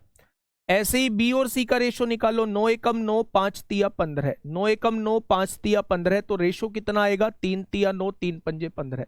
तो बी और सी का रेशो जो आ जाएगा वो 3 5 का आ जाएगा। ऐसे ही सी और डी का रेशो कितना आएगा, 5 चौक 20 होगा, 6 तिया 18 होगा, तो रेशो कितना आ जाएगा, 10/9 आ जाएगा, 10/9 आ जाएगा। तो सी और डी का रेशो जो आ जाएगा वो 10/9 आ जाएगा। क्या सब बच्चों ने ये बना लिया है? अब देखना, मेरी बात को समझना, जो पड़ोसी हैं, जो जगह खाली है उन्हें पड़ोसी से भर दो। ये जगह खाली है 3 से भर दी, ये जगह खाली है इस 3 से भर दी, ये जगह खाली है इस 5 से भर दी, ये जगह खाली है 3 से भर दो, ये जगह खाली है 10 से भर दो, ये जगह खाली है इस 10 से भर दो। क्या भर चुके हैं? अब आप देखिए क्या कुछ कट सकता है, 5 एकम 5, 5 एकम 5, 5 दूनी 10, 5 दूनी 10, क्या कट जाएगा? आपने कहा जी बिल्कुल कट जाएगा। आपने एक और चीज देखी, 3 यहां भी है, 3 यहां भी है, 3 यहां भी है, 3 यहां भी है, क्या चारों जगह 3 कट जाएगा? आपने कहा बिल्कुल कट जाएगा। यहां क्या बचेगा बेटा, 4 दूनी 8 हो जाएगा, 3 दूनी 6 हो जाएगा, यहां 10 हो जाएगा, और यहां क्या हो जाएगा, 9 हो जाएगा। तो 8 6 10 9 इस क्वेश्चन का बिल्कुल सही जवाब हो जाएगा। 8 6 10 9 इस क्वेश्चन का साथी बिल्कुल सही जवाब हो जाएगा। 8 6 10 9 इस क्वेश्चन का साथी बिल्कुल सही जवाब हो जाएगा। क्या ये बात समझ में आप लोगों को आ गई? तो आप कहेंगे जी ये बात समझ में आ चुकी। नेक्स्ट क्वेश्चन की तरफ हम लोग चलते हैं। ये पूछा गया क्वेश्चन है, क्वेश्चन नंबर 6, एसएससी सीजीएल 2023 में आप लोगों से पूछा है। एसएससी सीजीएल 2023 में आप लोगों से पूछा है ना? फटाफट बताइए क्या होगा इस क्वेश्चन का बिल्कुल सही जवाब। क्वेश्चन नंबर 3 वाला जो है, क्वेश्चन नंबर 3 वाला जो है, याद रखना, जब भी 3 रेशो एक साथ दिए हों, जब भी 3 वैल्यूज एक साथ दी हो, यहां भी 3 वैल्यूज एक साथ दी हो, तो कभी भी उस क्वेश्चन को बेटा पड़ोसी वाले मेथड से मत करना, कभी भी उस क्वेश्चन को पड़ोसी वाले मेथड से बिल्कुल भी मत करना। वो क्वेश्चन पड़ोसी वाले मेथड से नहीं होता है, वो क्वेश्चन हमेशा मल्टीप्लिकेशन से ही होता है। एक संख्या में कितने की गुणा करूं इसके बराबर हो जाए, उसकी गुणा करोगे तो आपकी सारी वैल्यूज बराबर हो जाएंगी। ठीक है, तो क्वेश्चन नंबर 3 में याद रखना, जब भी एक साथ 3 रेशो दिए हुए हों तो उन्हें मेरे दोस्त पड़ोसी मेथड से हम लोगों को नहीं करना है। नेक्स्ट क्वेश्चन समझिए, यहां तक हो चुका है। क्वेश्चन नंबर 6 जो आपका सीजीएल में पूछा गया है, बड़ा आसान है। एबीसी की वैल्यू पूछी है, ए को छिपा लो, बी और सी की गुणा करोगे तो 5 चौक 20 आएगा। बहुत बढ़िया। अब बी की वैल्यू पूछी है तो बी को छिपा लो, 5 और 3 की गुणा करोगे तो 15 आएगा। सी की वैल्यू पूछी है तो सी को छिपा लो, 4 तिया 12 आ जाएगा। तो एबीसी का रेशो कितना आएगा, 20 15 12 इस क्वेश्चन का जवाब हो जाएगा। ठीक है भाई, ये सीजीएल 2023 में आप लोगों से पूछा गया है। बताइए क्या होगा इस क्वेश्चन का बिल्कुल सही जवाब। ये 5s दे रखा है, 55 नहीं है, ये 5s आप लोगों को दे रखा है। ये 5s आप लोगों को दे रखा है। आपको दिया हुआ है 2p बराबर किसके दिया हुआ है, 2p बराबर 3q के दिया हुआ है, बराबर 4r के दिया हुआ है, बराबर 5s के आप लोगों को दिया हुआ है। तो मैं ऐसे क्वेश्चन की वैल्यूज आप लोगों को निकालनी बता के आया हूं कि जब भी इक्वल टू में चीजें दी हुई हों, जब भी इक्वल टू में चीजें दी गई हों तो आप क्या करना, आप मेरे दोस्त इनका एलसीएम देख लेना। तो 2 3 4 5 का एलसीएम कितना होता है, 60 हो जाएगा। 60 से बेटा इसको डिवाइड करना, 60 से इसको डिवाइड करना, 60 से इसको डिवाइड करना, 60 से इसको डिवाइड करना। जब 60 से काटोगे तो कितनी बार कटेगा, तो आप कहेंगे 30 बार कटेगा। जब 60 से काटोगे तो कितने, 3 से काटोगे तो ये 20 बार कटेगा। जब 60 से 4 से काटोगे तो 15 बार कटेगा। जब 60 को 5 से काटोगे तो 12 बार कटेगा। अगर मैं चारों का रेशो आप लोगों से पूछूं तो 30 20 30 20 15 12, 30 20 15 12 इस क्वेश्चन का जवाब हो जाएगा। 30 20 15 12 इस क्वेश्चन का बिल्कुल सही जवाब हो जाएगा। क्या ये बात आप लोगों के समझ में आ गई या नहीं, तो आप कहेंगे जी बात समझ में आ चुकी है। अगर आप लोग वैसे छुपा के करना चाहते हैं तो जब p की वैल्यू निकालना चाहते हैं, p को छिपा लो, इन तीनों की गुणा कर दो, 4 तिया 12 पंजे 60 होंगे। जब इसकी वैल्यू निकालना चाहते हो, इसको छिपा लो, इन तीनों की गुणा, 2 चौक 8 पंजे 40 होंगे। जब r की वैल्यू निकालना चाहते हो तो इसको छिपा लो, 2 तिया 6 पंजे 30 होंगे। जब s की वैल्यू को निकालना चाहते हो, इसको छिपा लो, 4 तिया 12 दूनी 24 हो। जब आप 2 से काटोगे तो 30 बार कटेगा, 2 से काटोगे तो 20 बार कटेगा, 2 से काटोगे तो 15 बार कटेगा, और 2 से काटोगे तो 12 बार कटेगा। ठीक है, तो छुपा के भी काम बन सकता है, छुपाने से भी आंसर आ जाएगा। ठीक है भाई, चलिए फटाफट बताइए। क्वेश्चन नंबर 8 आप लोगों के सामने है, जल्दी से मुझे बताइए क्या होगा इस क्वेश्चन का बिल्कुल सही जवाब।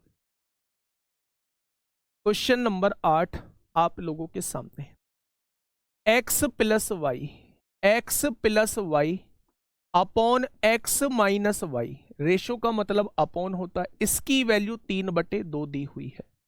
तो आप लोगों को बतानी है x square plus y square upon में x square minus y square की वैल्यू बतानी है। 2 तरीके बताऊंगा, दोनों तरीके को समझना कि कैसे हम लोग वैल्यूज को निकालते हैं। देखना थोड़ा सा ध्यान से।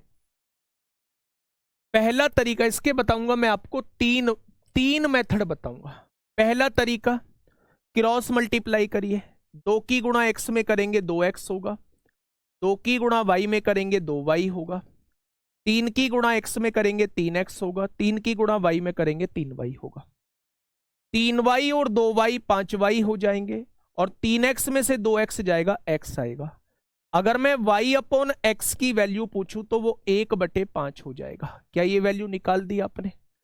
अब आप मुझे ये समझिए, हाँ अब आप मुझे ये समझाइए कि y की वैल्यू 1 है और x की वैल्यू 5 है। x की वैल्यु 5 है, 5 का स्क्वायर 25, y की वैल्यू 1 का स्क्वायर 1, x की वैल्यू 5 का स्क्वायर 25, y की वैल्यू 1। तो यहां क्या आ जाएगा, 26/24 आ जाएगा, और 26/24 का मतलब होता है 13/12। Option number C. Option number C. लेकिन क्या इस मेथड से करना जरूरी था? ये बिल्कुल नॉर्मल मेथड है, इससे तो सबको ही करेंगे। एक मैंने आपको सिखाया है कंपोनेंडो और डिविडेंडो, एक मैंने आपको सिखाया है कंपोनेंडो और डिविडेंडो। कंपोनेंडो डिविडेंडो से कैसे करेंगे, ध्यान से सुनना। ऊपर वाली संख्या में नीचे वाली संख्या जोड़ना, जब दोनों को जोड़ोगे तो y से y कट जाएगा, x और x 2x बच जाएगा, बचेगा।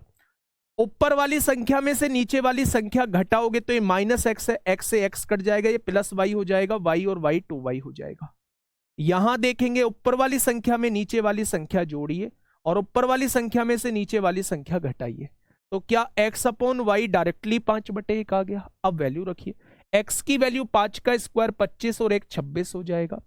x की वैल्यू 5 का स्क्वायर 25 में से 1 गया 24 हो जाएगा। क्या आंसर अब 13/12 आ जाएगा? आएगा क्या? दूसरा मेथड बच्चे ये होता है।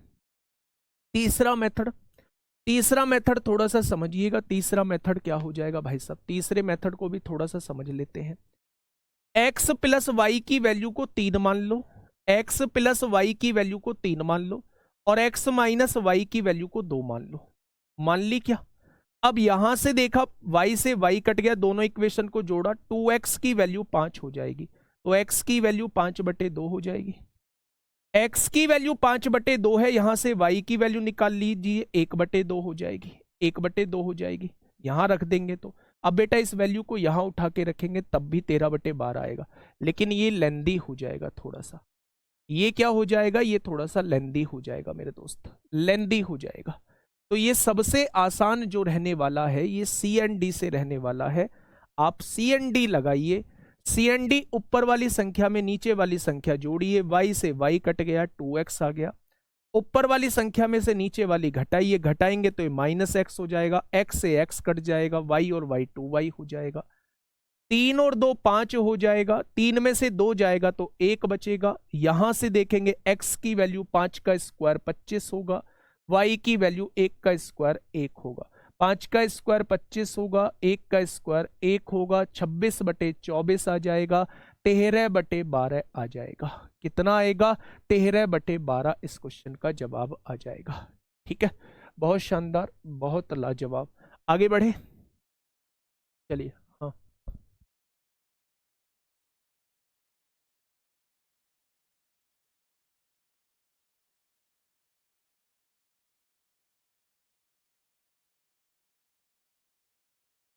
हाँ गुलावटी वाले इनकी कर रहा हूँ मैं।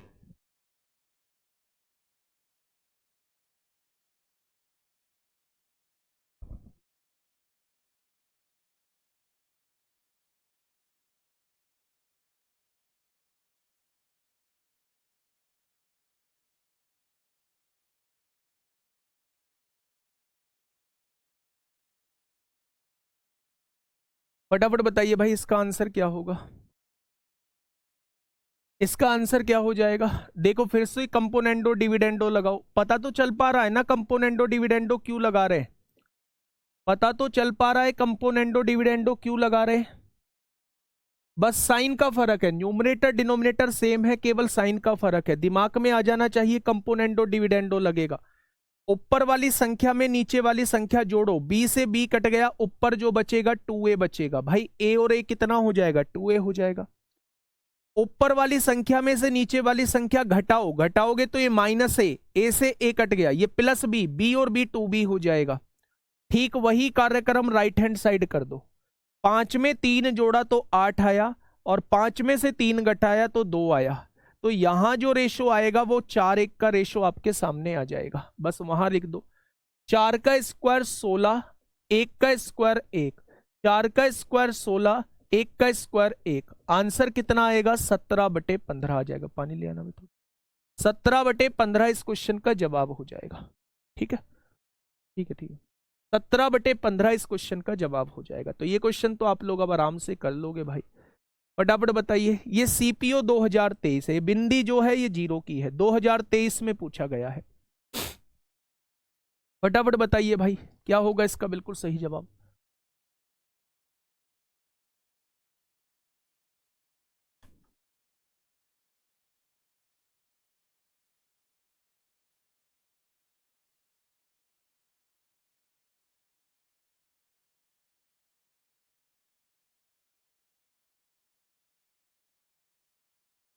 बताइए। कोई दिक्कत ही नहीं है। ये तो डायरेक्टली ए और बी की वैल्यू दी है। ए की वैल्यू 3, बी की वैल्यू 4। ए की वैल्यू 3, 7 तिया 21, बी की वैल्यू 4, 4 चौक 16। ए की वैल्यू 3, 8 तिया 24 और बी की वैल्यू 4, 4 चौक 16। 21 में से 16 गया, 5 बचेगा। 24 और 16 40 हो जाएंगे। आंसर कितना? 1/8 हो जाएगा। ऑप्शन नंबर ए इसका जवाब हो जाएगा। ठीक है, इसमें तो कोई दिक्कत ही नहीं थी, है ना। बहुत शानदार। दिक्कत तो भाई साहब यहां बनेगी। अब दिक्कत तो यहां बनेगी। Question number 11। आराम से क्वेश्चन को करिए और फटाफट मुझे बताइए क्या होगा इस क्वेश्चन का बिल्कुल सही जवाब। A/B जो दिया हुआ है वो 3/√5 दिया हुआ है और आप लोगों से 2A+B/3A-2B की वैल्यू पूछी।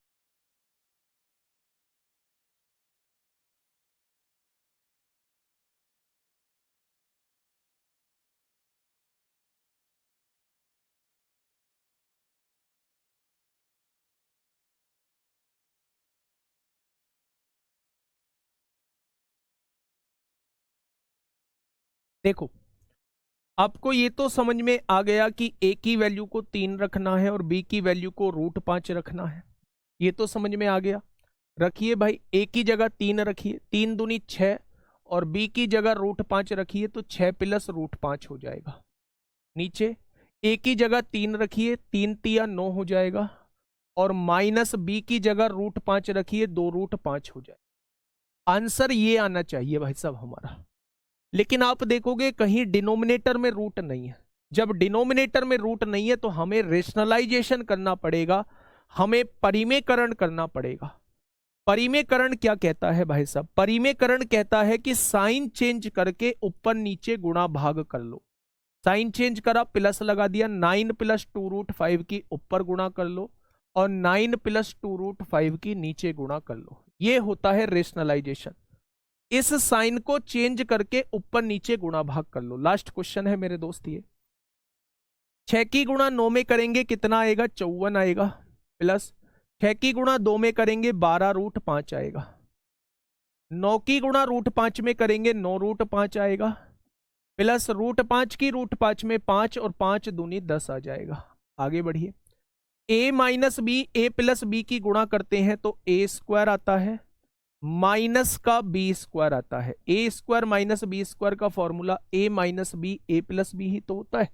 ठीक है, अब यहां देखिए 54 और 10 कितना हो जाएगा? 64 हो जाएगा और 12 और 9 21 हो जाएगा। 21√5 हो जाएगा अपॉन में 81 माइनस 2 दूनी 4 और √5 का 5, 5 चौक 20 हो जाएगा। ठीक है भाई, 2 दूनी 4 और 4 की गुणा √5 में करेंगे तो 5, 5 चौक 20 हो जाएगा। भाई इसका स्क्वायर करो ना, 2 का स्क्वायर 4 होगा और √5 का स्क्वायर 5 होगा तो 5 चौक 20 ही तो आएगा। यहां से अगर कुछ कॉमन ले सकते हो तो कुछ कॉमन ले लो, नहीं लिया जाता तो मत लो। अब देखेंगे आप लोग, 81 में से 20 जाएगा तो यहाँ 61 बचेगा, तो आंसर आ जाएगा 1/61 और यहाँ 64 + 21√5। 64 + 21√5, option number D. Option number D इस क्वेश्चन का बिल्कुल सही जवाब हो जाएगा। दिखाना कितने?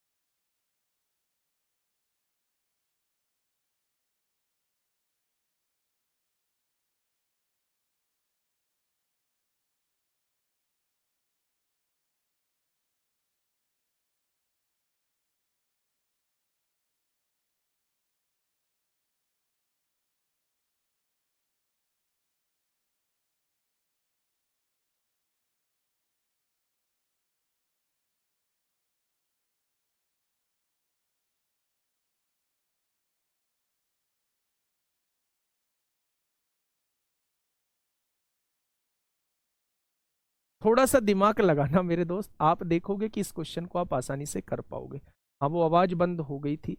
मैं आप लोगों से बस ये कहना चाह रहा हूं कि आप ना, हाँ, मैं आप लोगों से ये कहना चाह रहा हूं कि मन लगा के मेहनत करिए।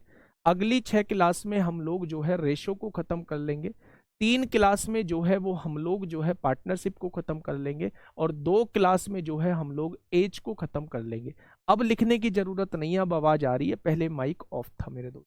तो आप देखेंगे कि 11 क्लास में हम इस पूरी सीरीज को, इस पूरी यूनिट को ख़त्म कर लेंगे। इसके बाद हम लोग नए चैप्टर की तरफ चलेंगे।